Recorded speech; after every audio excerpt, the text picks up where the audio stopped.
You are listening to the BlahCade podcast. I'm your host, Chris Freebus, aka Shut Your Trap. Joining me, as always, halfway across the world, Jared Morgan. It's me. Yeah, I'm here. It's a bit rainy here today. Grey skies, because it's sort of wintry today. Wintry. Yes, in Studio North Lakes. I'm live. I'm live on location, folks. I'm up in Portland, Oregon right now, starting to shoot a TV show on Monday for a week before going back down home to LA. And we're apparently in the 2 good months of weather here in Portland. Okay. So where it's fine, basically. Yeah, it's not too hot, and it's sunny, and no chance of rain. It was interesting as I was walking around the city today. There was a tour group that went by, and there was this big fountain that some kids were playing in, and the tour guide had stopped and was talking, and he had himself on a microphone, so basically anybody could hear what he was saying. And he said that unlike virtually every other city, in Portland, every single fountain you're allowed to play in because they've built them to code to be safe to play in. And the reason for doing that, I guess this went back to like 1973 or something like that. But back then they decided that, it's so dismal and rainy here and kids are always locked up inside, that during these 2 months, and this is where I got the 2 months of good weather apparently, that it's nice and hot. They want to encourage people to be outside, and so they were like, we've got fountains around the city. Let's let people play in the fountains. And so he said that virtually every single fountain that you see in the city, you're allowed to go in. All right. So they build it in such a way that it's not going to be dangerous if people fall in. They can't drown. Basically, it's not deep enough. Basically. All right. That's really good. Yeah. See, in Australia, we just don't have fountains because drought. So. Well, that is the other thing. Me coming from California, or especially Southern California with the drought, you come up here and there's water and there's tons of green, and I even saw like a permanently on drinking fountain. Oh, really? You're just going? It was just, it was like, it was just this little bowl thing, and it was just bubbling, and there was no handle, so it wasn't like it was stuck on or anything. It was just permanently bubbling with water. And I was like, wow, okay. Look at just that. Waste that water. Go ahead. You see, as a Californian, you're probably just feeling like going, oh, gee, we'll put a bucket underneath there and we can use it on our lawns, or we'll use it on our gardens or something. Yeah, I know.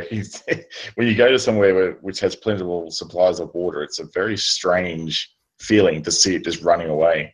It's like, wow, you guys don't know how lucky you have it. It's strange for me, just also being the hotel I'm at is right in the downtown Portland, not quite the center hub of it, but I mean, if you drew a circle, I'm like on the outer edges of the circle, but it's literally a half-mile walk for me to go into the middle of downtown Portland. That's and fine. I'm used to suburbia, where houses, and even if you want to go into the city proper or whatever of your suburb, it's it's a sprawl. There's no way in hell you would walk, right? There's just no way. So it's different for me to go out and about in a city and walk around because this is what people do, and to have restaurants and stores and everything. I just went to a movie in the middle of downtown. It was like I'm walking and I was like, oh, hey, look, there's a movie theater inside this, corporate office building, I guess. Okay, let's go watch a movie. It's cool. It's strange to me. It's kind of interesting. It's kind of novel because I certainly do walk around. I did the same thing when I was in New Orleans, a very walkable city. I actually did the same thing when I was in Sydney, Australia with my wife on our honeymoon, where we just walked everywhere. We didn't take a taxi or anything. But it's also, I don't know, I like suburbia. What can I say? I like suburbia. You like to be driving around. I like the driving around, but I also like the clear designation of shops and stores, you might say. Here I've got my phone, my Google Maps, and it's constantly telling me what's coming up and what's where, and so you like to know, this is where I eat, this is where I sleep and live, and this is where I shop. Not pretty much. This is where I sleep and live, and down the road I can shop as well, and all I have to do is walk. Yeah. It's a bit like that at North Lakes too, where I live. Like it's a planned community, but Mm-hmm. inside the suburb itself, there is a major shopping center, and there's IKEA, and there's also Costco. So you can't really walk. Everything is not really walking distance. You do have to actually drive or take public transport. And because of public transport here is just buses, in the actual suburb itself, it's really car, because the bus service isn't great. It's every hour. So yeah, it's sort of, in a way, it's annoying. I liked being able to just walk down to the shops and get something, but you have to always drive there. And I don't know, I'm sort of a bit the other way, I guess. I think I probably enjoy, so the kids and I could walk down to the shops, get something, and walk back again. Yeah. But the closest shopping center, the little community shopping center, is a good 30-minute walk away. So it's just too far, Well, my very first day here, I beelined it because I found out that it was only, again, half-mile away, 12-minute walk. Was an arcade called Ground Control here in Portland. All right. So in the Portland area, there are 473 pinball machines in operation. Wow, that's a lot. It's staggering. How many pins per capita is that? Wait, did I say 473? I mean 743. Yeah, 743 is a larger number, wasn't it? Yeah, the larger number. The 400 number was what I was thinking was Los Angeles. And when I talk about Los Angeles, I'm talking about the spread of Los Angeles from,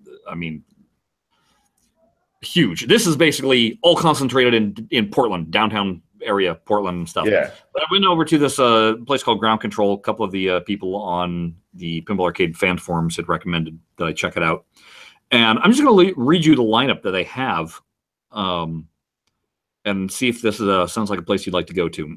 AC/DC Pro, Addams Family, Game of Thrones, The Hobbit, Indiana Jones Pinball Adventure, Kiss, Metallica, Monster Bash, Pabst Can Crusher, Scared Stiff, Simpsons Pinball Party, Star Trek Next Generation, Tron Legacy, Theater of Magic, Twilight Zone, Walking Dead, and Wizard of Oz. That all sounds pretty nice. I particularly like the sound of those Jersey Jack machines. It's not a shabby lineup. It's a pretty nice lineup. We just don't really see the Jersey Jacks on location down here at all. So yeah, to play them is you pretty much have to go either to a private collection here or sort of interstate, or overseas, where they're everywhere. The funny thing is I'm so spoiled by the Pinball League so I went to this place and I was like, I'm not going to play any of the Williams and Bally machines that I've played dozens of times or whatever. I need to play machines that I haven't gotten my hands on. So I played the Hobbit. Yeah, so I played the Hobbit, and I played the Pabst Can Crusher. And what do you think of Pabst? It's a little more fun than an EM, just because there's more sound going on, and it's livelier. If this is what an EM is supposed to play like, with the bounciness of the rubber and the strength of the flipper, then sure, EMs can be fun, because we're talking Pabst only has the little 2-inch flippers. Yeah. Okay. But yeah, it was kind of like, okay, it kind of feels modern, but obviously the layout is pure EM. I was playing the Hobbit. It's kind of boring. Oh, really? Okay. Yeah, it just, I don't know. I thought it would be a little more exciting, and I think this is with Jersey Jack doing these wide bodies on Wizard of Oz and Hobbit. I think that's kind of the mistake. Oh, really? See, I like Wizard of Oz as a game. I think it's got heaps of stuff to do in it. See, I don't like it. I love it. Yep. So I probably would really quite like Hobbit if I ever lay eyes on it. It'd probably be right up my alley. Yeah. The good news with this place was all the Bally and Williams tables were 50 cents. Oh, that's and good. All the Stern and Jersey Jack were 75 cents. That's pretty reasonable for today's prices. Yeah, and then setup, of course, if you plop in $2, then you get 5 games. Oh, that's a bargain. And that I think was across the board for everything. Of course, I only cashed in $5 worth of quarters, so I was feeding the beast the way I used to. But yeah, it was pretty cool, but it wasn't like I said. I guess I'm hungry for games that I haven't played, And Yes. I was really hoping I would come across a dialed in, which nope. A little bit fresh still, I think, probably. A little bit fresh. And I was hoping to find a Batman 66 or a Ghostbusters. And it looks like this is what I'm going to do tomorrow, I believe. So one of the deals with Portland is they love their bicycles, like a lot. And they have these little bike rental kiosks all over the place, sponsored by Nike, essentially. Oh, okay. And you plunk in for $12. You can have the bike essentially for the day. They say 160 minutes worth of riding, and you can ride it to wherever. And then they have these spots all over the place that you just park it, and somebody else can obviously take your bike. But there's always more rental bikes there. Yeah. So I'm going to take that, I believe, because there's a place I want to go to. It's 2 miles, a little bit over 2 miles away from my hotel. I just don't feel like walking all the way over there. That's a called fair Quarter way to World. walk. Yeah. Yeah. But it's called Quarter World. And check out this lineup. Avengers, Baby Pac-Man, Ballet Game Show, Black Rose, Centaur, Circus Voltaire, Congo, Demolition Man. Oh, they do have dialed in. Hello, I'm definitely there. Elvira and the Party Monsters, Flintstones, Game of Thrones, Ghostbusters Pro, Gorgar, Guns N' Roses, Indiana Jones, Lord of the Rings, Medieval Madness, Monster Bash, Pinbot, Party Zone, Revenge for Mars, Rob Zombie's Spook Show, Simpsons, Tales of Arabian Nights, Theater of Magic, Walking Dead, The Who's, Tommy Pinball, and X-Files. Oh, geez. That's an amazing lineup. Gee, I would go there for sure. Next time I head over to the States, I'll be going to Portland, I think. Not because, geez, that's amazing. Yeah, so I'm definitely going to hop on a bike and tackle that tomorrow because I would love to be able to play a Bally's Game Show again. It's so cheesy and good, that game. Keith McTeeth in there, the announcer in that game, if you've never played it before, he will laugh. It is classic 80s game show stuff. It's so good. That's one of those tables. I'm not sure if I've played it in real life. I know for sure I've played it on Pin VR. Yeah. Or Pinman, yeah. But it was so familiar to me that I gotta believe that I've plunked a quarter or two into it at some point. I mean, it's pretty unforgettable because you go for Showcase Bonanza, which is basically the multi-ball, and it's so well like any game from that era. The music is great, and it is very, very well integrated. The theme.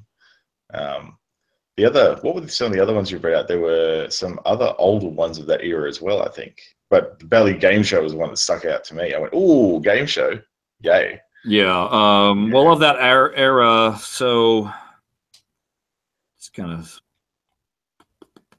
there's Party Zone, which is kind of that same era. That's what I was going to ask you. It'll be interesting to see what your thoughts are of Ghostbusters Pro after you played it, and that sort of ramp assembly that kind of is the catch-all for every single ball that goes up to the upper level. It's kind of, I feel it's really poorly. It really does feel like a pro, if you know what I mean. Compared to the full-blown LE, it's like, oh yeah, they've just gone, right, what's the minimum amount of stuff we can do on this just to make sure the ball doesn't fly off the table? Okay, let's just let the ball do that, whatever, don't care, it's a pro. So yeah, I'd be interested to hear your thoughts on that. I still have not been able to play an LE version of Ghostbusters yet, which apparently we may be able to do very soon. Oh, nice. The Pinball Arcade, there was an announcement the other day that Stern retweeted saying that, oh yes, Ghostbusters is very close to being done and everything like that. So that could be cool. Yeah, suddenly the thread about when we'll receive Ghostbusters was getting some heat, and I kind of joined in into that conversation. I want to I'll reiterate it here too in the podcast.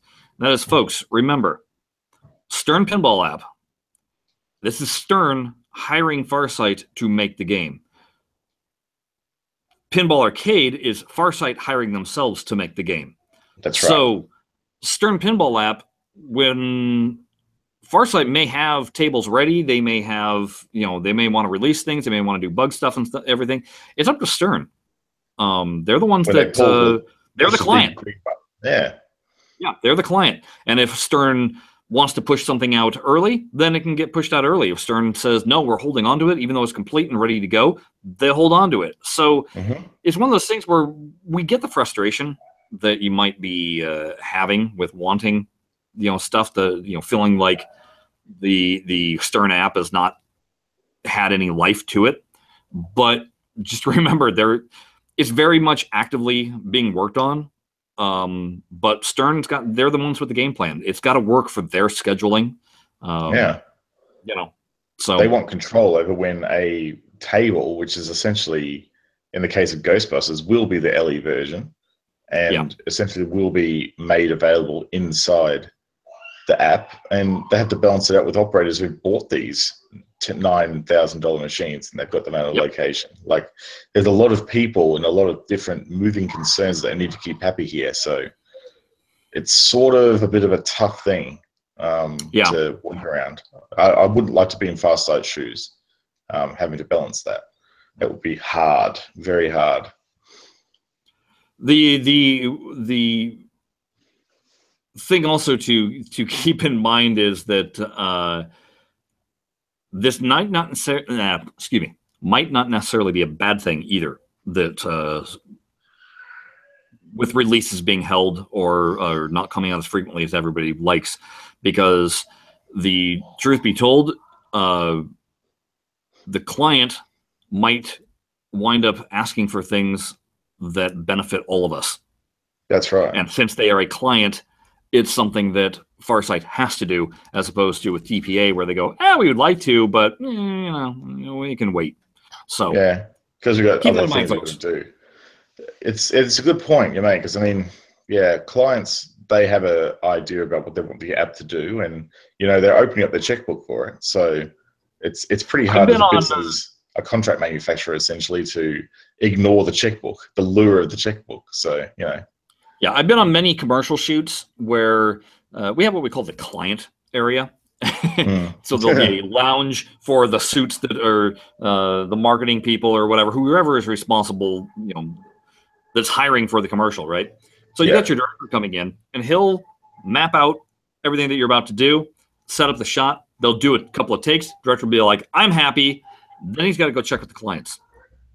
And the feedback that comes back from the clients, sometimes you're like, really? That's why we're having to do another take?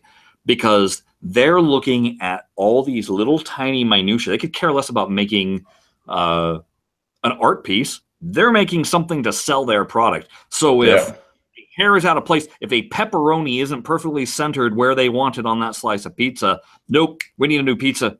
Let's do it, another take. And that's basically what Farsight is dealing with.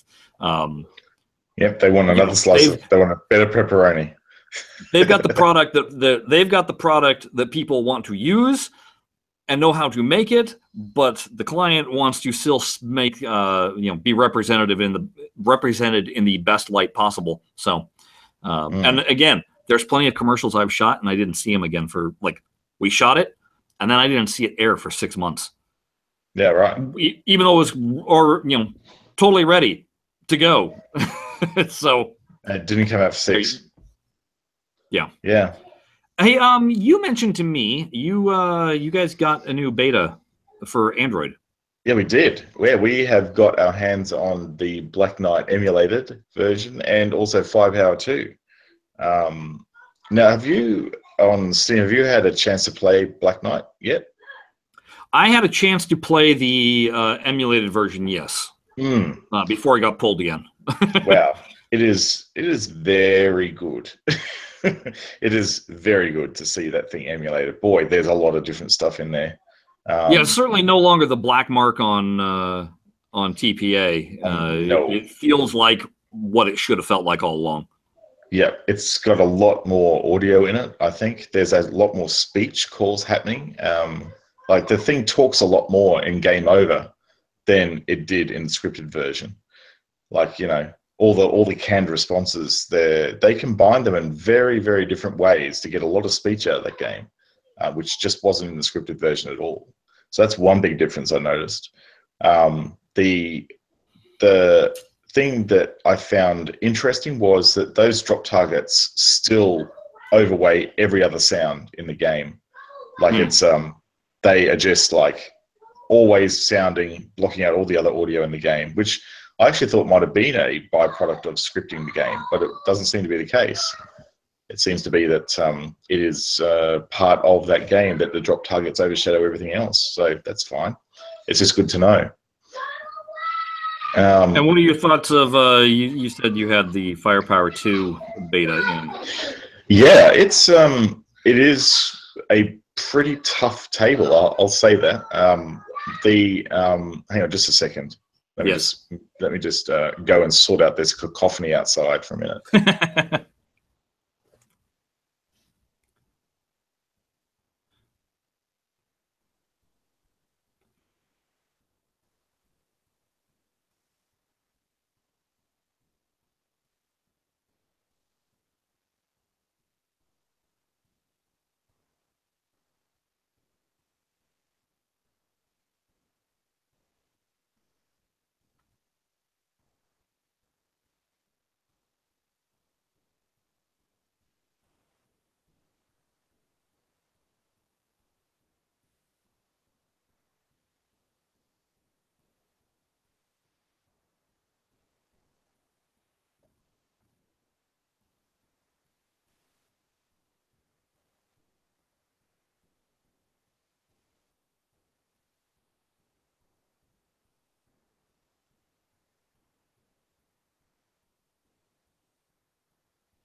All better?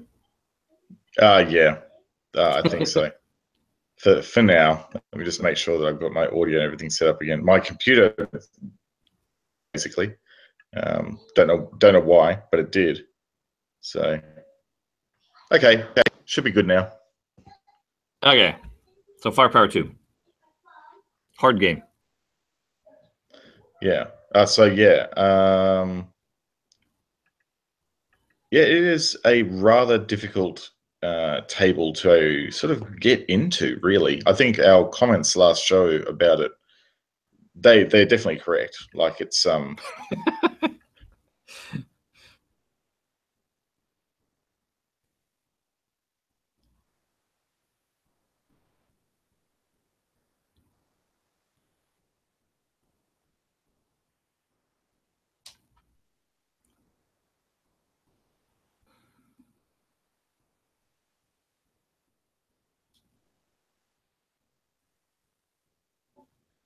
Computer kicked out again?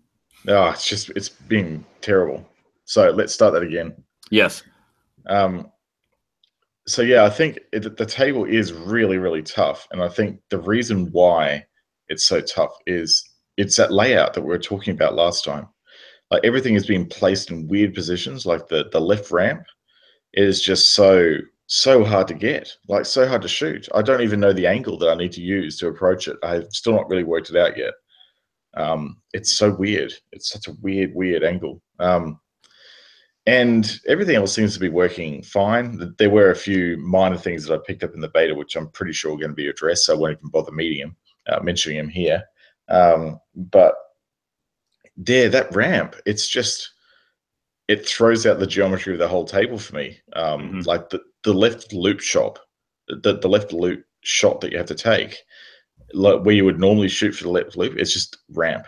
So you've got to now adjust the way you would shoot for that shot, and the lock hole, the upper right lock hole, not the one where the rollers are, but where the ball would normally be locked on Firepower 1. That is very hard to get into as well. Like it's another hard shot. So it might be one of those games that you does actually grow on you, even though it's sort of like arguably the lesser of the two from a features perspective. It might be one of those ones that it might actually grow on you because of its brutality. And if you want a really tough game and you want to just really get stuck into it and see how high you can get that bonus going, it might actually redeem itself over time. I think it's one that it'll grow on you, I think. In his effort to try and convince me that it's a quality machine, Norman was telling me that that it's gotten really narrow shots. It does, yeah. And he wanted to make sure that when they were tuning it, when Rob was tuning it, that he maintained that difficulty. Because he was like, if you make it easy, this table's a bust. It's got to be brutal because that's what it is on the real machine. Yeah. So what you're saying seems to indicate that, yes, indeed, they at least captured that aspect of it. I remember playing it like when I was over at Free Gold Watch back in 2014, and it was really like that ramp is just as hard to get in real life as it is in the game. So they really got that tuning down with it. I could never get it up the ramp in the arcade ever, and I fluked it once. And oh wow, I did it! Achievement unlocked. I actually got the ramp. In fact, I reckon they should make that an achievement on its own in this game because it is truly that difficult to get. It should be like that's a wizard goal. Get it up the ramp. Apparently, Norman was also telling me something.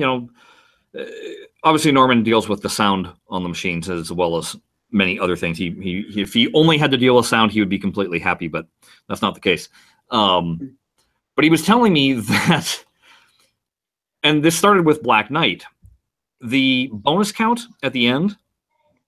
So you've got the going up the vertical strip down the center of the play field. You've got these numbers, and you're lighting them throughout the game. Then when you drain the ball, that's your bonus count that adds up. And totally, you hear these tones, just basically different increments.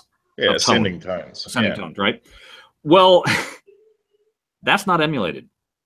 There is no emulation for that. Oh. So he has to go and activate every instance and record that instance. So with Black Knight, I think he said there was 49 possible bonus points, or there's 49 numbers, and then plus you got your multipliers. So it winds up being 200 and some different instances. And he had to go by hand, basically, and set it up, trigger it, record it. Set the next one up, trigger it, record it. Set the next one up, trigger it, and record, right? And go through. So he's recording each bonus pattern. So if it's a multiplier of 10 times 2, then he has to set that up as an individual sound file. He can't trigger that and actually because in the game it would have been controlled by the sound chip, and it would have actually modulated the sound based on So he has to record each thing as a separate track. Yes. Wow. Yes. And there was one, and I can't remember what the other table was that he said that had the exact same bonus count, and he had to do that for also. Well, along comes Firepower 2. It's got 99 possible multipliers. And then the multipliers. So it's 400 and some different instances. He spent 10 hours recording, and he still had 100 more instances to go. Oh, it's like brutal. What it reminded me is what these guys that do Q&A on video, or on QA on video games, where it's like I had to run my character into every single segment of wall in every single room, and then I had to do it because now I had the pistol in my hand, and I had to do it over again. That's essentially what he was having to do. Oh yeah. That is terrible. But I'll tell you what, his efforts have paid off in Black Knight, because the bonus count, it's completely different to what it was. You can tell that every single time you get a bonus, it's going to sound different now, rather than like it did before, which is pretty much exactly what it sounded like. So there you go, folks. There's something to look forward to, and in hearing. It's those little things, right? Yeah.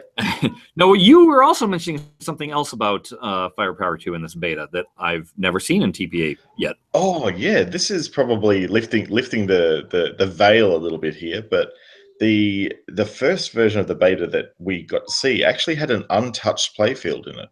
So a playfield that had just been photographed. It even had some of the old, like when they photographed it, they may have removed the flipper bats and stuff. Or it had sort of, I guess you could call them ghost images of the flipper bats and everything on there. And I was going, when I first saw it, I went, wow, this playfield is super rough. Is this like the final version of the playfield? Like I'm seeing flipper bats and stuff like that. And to close off the bug report, I said, surely this has got to be a placeholder. There's no way you'd release this normally. And they said, oh yeah, this is definitely going to be a big case of before and after with this particular table. So they haven't yet done the art pass on it. So I've got a whole pile of screenshots of it in its untouched form, and I'm going to compare them with the actual finished product because I'm really interested to see just how much the art team actually put into these tables to get them looking half decent. It's really interesting because you realize that Farsight doesn't have to buy pristine machines because they're going to do an art pass on all of them. Yeah, you know. But I know that in the case of Genie, it was rough as guts. Oh, Genie was really rough. Yeah, there was a couple that I saw when I went and visited one of the times, and I looked at the machines. And I was like, "Wow, that's not what I expected to see. I expected to see this gorgeous machine, and it looks like it was a routed machine." Yeah. Gouges all in the playfield, lots of rubbed off paint. Yeah, there's a lot of like this. You can see the tables showing. It's got lots of yellowed mylar on it, and there's lots of there's on the left loop. There's like a noticeable area of wear on there, and like all the black is sort of a whitish looking black. Like it's got this sort of a faded look to it. And you can see the clear division where around the flippers you got the mylar protection layers on the in lanes. They're like they got the black sort of marking around where the edge of the mylar is. It's like really apparent. And just like the wood grain is dirty, like the color of the wood is dirty. It's like, yeah, you can tell this is an old 80s machine. So I'm going to be very interested to see what the art team can do with it because, like, to my eyes, it's pretty wrecked. Well, it makes me wonder too. Do they ever spruce up the machines afterwards? I don't think they do it. Or physically. Do they just make them work? Yeah. I don't think. I reckon if you went up there today, that Genie would still be that Genie that you saw when you went up there and saw it in the meeting room. Like they wouldn't spend any time touching at the playfields because to them it's not worth their trouble. But maybe it's worth their trouble coming up now because we've gotten word that Farsight has they're putting 20 of their machines out in the wild up there in Big Bear. Yeah, on location. Yeah. They're doing a league or something, aren't they? Yeah, they're doing a pinball league. Yeah, starting up a pinball league. So if you have an art team that's already done art passes on all these playfields and making them beautiful, it wouldn't be difficult to make an overlay and make your playfield look nice. If you could create a one-to-one CAD of the playfield and then get that printed out at one of your like printing places, there would be, for a one-off job, there wouldn't be any reason why they couldn't do that, really. Like that's something we're going to have to ask them the next time we talk to them. Have they done any kind of restoration to the tables? Yeah, on the tables. And I'm talking. Look, I know that mechanically they've done restoration, but I want to know art-wise, have they done anything? It would be an interesting question to pose. I think for those ones that, this is my assumption about what they'd be doing for their league tables. I reckon they probably have enough tables in their nearly, well, let's call it wouldn't be 100 because some of the tables they had on loan. So let's call it 70 tables. I think they've only loaned less than 5 personally. Oh, is that right? Okay, so it'll be close. It'll be close to that then. So out of those tables, there'd be specimens in their collection that would actually be pretty good still. Yeah. So I'd say that for the location base, what they do is they do a mechanical pass on them. They probably LED them, and then they put them out because the play fields would be good enough that they wouldn't have to actually do anything to them. And for those ones that are actually more rough as guts, like Genie and Firepower and those ones that maybe what would you call it, players condition. They probably keep those in the studio and just keep those as sort of all for the game. And who knows, like there'd be, I don't know who would be up in Big Bear that could actually do restorations. They probably have to ship them away to get them done. I'm sure they've got some pinball contacts. Oh, they might. They might have just a couple of pinball contacts. I mean, Roger Sharp and all those dudes probably know a few people. Yeah. I think Norman's pretty well connected as well, from what I understand. He knows a few people. Yeah. Particularly when it comes to sourcing tables. So, yeah. Tell you what, folks. Speaking of Norman, he and I'm gotta believe that Mike Lindsay is going with him. Replay Effects is coming up, I believe, next weekend. Out there somewhere in Pennsylvania. Oh, is that right? And Norman is going out there to basically have a 1-hour seminar. And if you're wondering why we took last week off, gap week, it was because we spent that time with Norman basically grilling him with questions that you, the audience, in a live situation might grill him with. To prepare him for the onslaught, basically. Yes, to prepare him for the onslaught. And we found out all sorts of information that is killing us that now we can't mention. Because it doesn't fall into public purvey. But I think the good news is that where possible, Norman's going to be quite transparent with what he's going to be saying. Yeah, that's the feeling that we both got. I think, Chris, that the reason why he wanted us to actually do this is so he could actually provide just enough information about the things that potentially are a little bit off limits, but still give you guys answers. Exactly. So, rather than on the fly have to say, I can't say anything about that.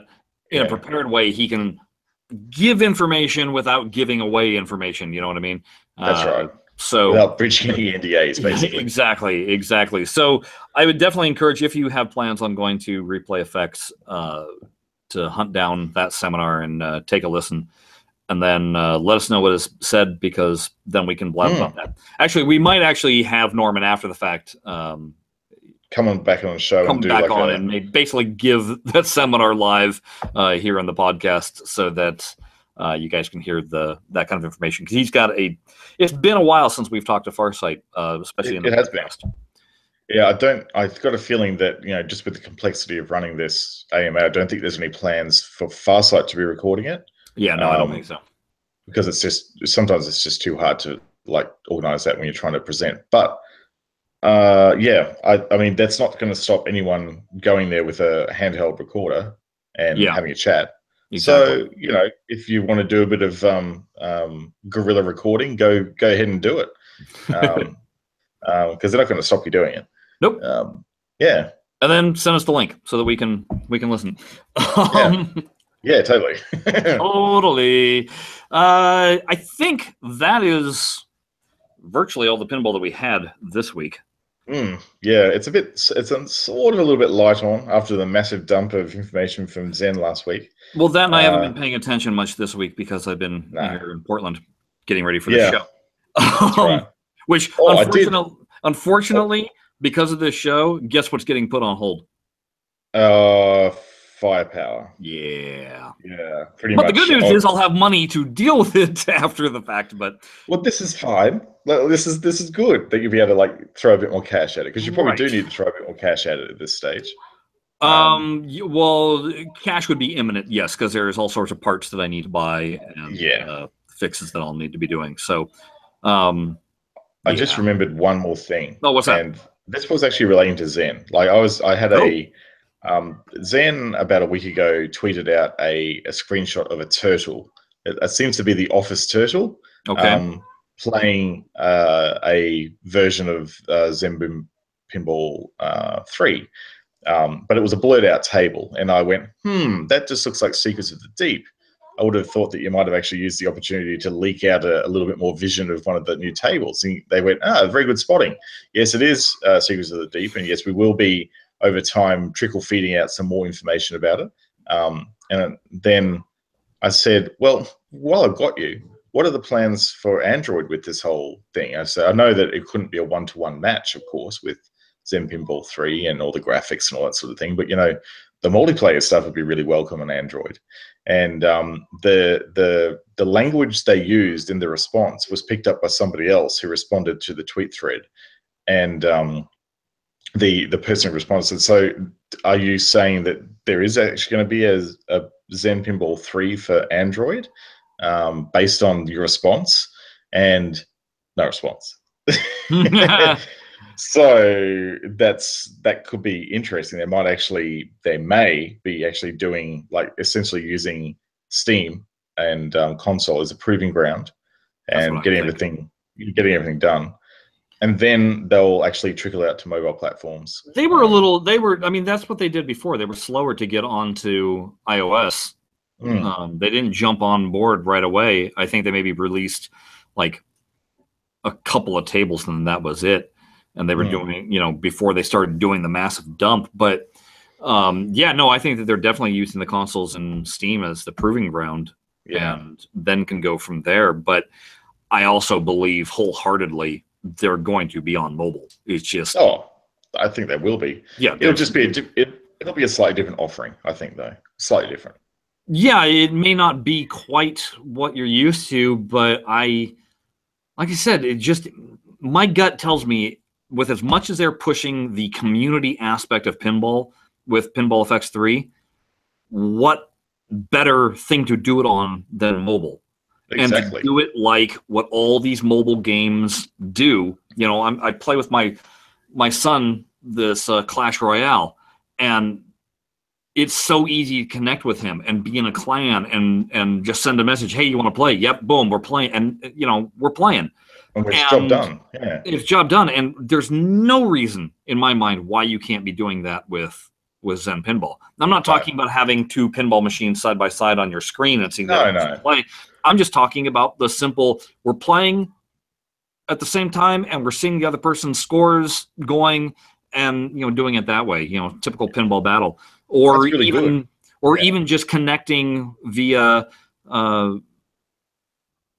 and I don't know if it was this way for you on Android like it is on Steam, but just the constant, hey, you're approaching so-and-so's score. You've beaten so-and-so's score. Here's the next score to try and go for live while playing. Yeah, those are great. Like that sort of, that really goes, I'm really about or you're just about to beat your top score, only 3 million points to go, and you're going, I'm so close to doing it. I've literally, because of that feature, I have had a ball drain like right as soon as I saw that message, because what I do, my eye flicked up to see what it was, and then the ball drained on me. Yeah. And whereas if that happened with me playing TPA, I might be like, you know what, I'm done. I'm going to find another table. I'm reloading that table on Zen. Because I'm just like, oh, damn it, I was right there. Let's go. So. Yeah, exactly. Totally. Yeah. And I think it's interesting as well that on Android, the Zen Pinball on Android has a lot of different entries in Google Play Store. So every time they release a branded pack, like a Star Wars pack, they'll release a Star Wars Pinball pack. Yeah. Same with, the Fox Studios one. And Marvel. Yeah. And they did the same with the Bethesda Studios pack as well. But the difference with that one is that is the platform that they introduced the competitive play on. So it's only that particular version of the app that you could use and play head-to-head with other people. There's your beta. There's the beta. But that was a while ago. That was before all this was announced. Yeah, but of course it was a while ago. That's why it's a beta. They don't do it like TPA, where it's, hey guys, we're gonna have a beta, which is immediately gonna roll into the actual release. Zen is going, hey, let's try this out. Did it work? Let's take a couple months and figure it out. let's basically do a test case and get the data on it, and then based on that data, we work out how we proceed from there. And we won't make any promises. We're just gonna introduce it, have you all guys give us your feedback. And we're mum's the word, whether we use it again or not. It's thank you for your time. Yeah. Yeah, very, very, it's a very different business approach, isn't it? But you're right. That's exactly what they were doing. So based on that alone, you can pretty much just be assured that they're going to be bringing it to Android. Yeah. It's just they will just have to re-release everything. Yep. But yeah, it's going to be good. I can't wait. Cool. Zen keeps innovating. I love how the fact they keep innovating. And really, I think their customer research is really solid. Yeah. As a business, like they really do look at the numbers quite a bit. And like I'm talking from a product owner perspective here. Mm-hmm. Like it's clear that they're actually a data-driven business when they're making decisions. Yeah. So it's pretty cool. All right. Well, we're gonna end this because Jared apparently is two-timing on me and has another podcast right after this to do. Well, it's not really a podcast. It's a video chat with one of my former workmates who's setting up a Minecraft server-side mod that will help people learn how to manage their type 1 diabetes while they're in hospital by playing Minecraft. So it's aimed at kids. And I'm going to be lending my technical writing / product management / community building skills to that project because there's a hackathon coming up for it. So yeah, it should be a lot of fun. So I just want to sort of get a bit of a chat with the founders and see what their plans for it are, and we can work on strategy. So that's what we're doing. All right. Well, fine. Go be that way. Folks, why don't you go ahead and follow us on Twitter at BlahCade. I just took a look at our followers, and the list is actually growing a little bit more than I expected. So that's cool. That's good. It's amazing what happens when you get enough, followers, because then it just like exponentially multiplies. So we like that. So follow the show on at BlahCade. You can follow Jared at Jared Morgs, or you can follow myself at Shut Your Traps on the Twitter. You can check out our website, BlahCadePinball.com. That's where all of the archive of shows is, as well as show notes and timing breaks and links to websites that we might have mentioned. Last but not least, you can fire off an email to us, blahblahblahcade@gmail.com. If you have any show suggestions or comments, please communicate with us. We enjoy it. Yeah, have a chat.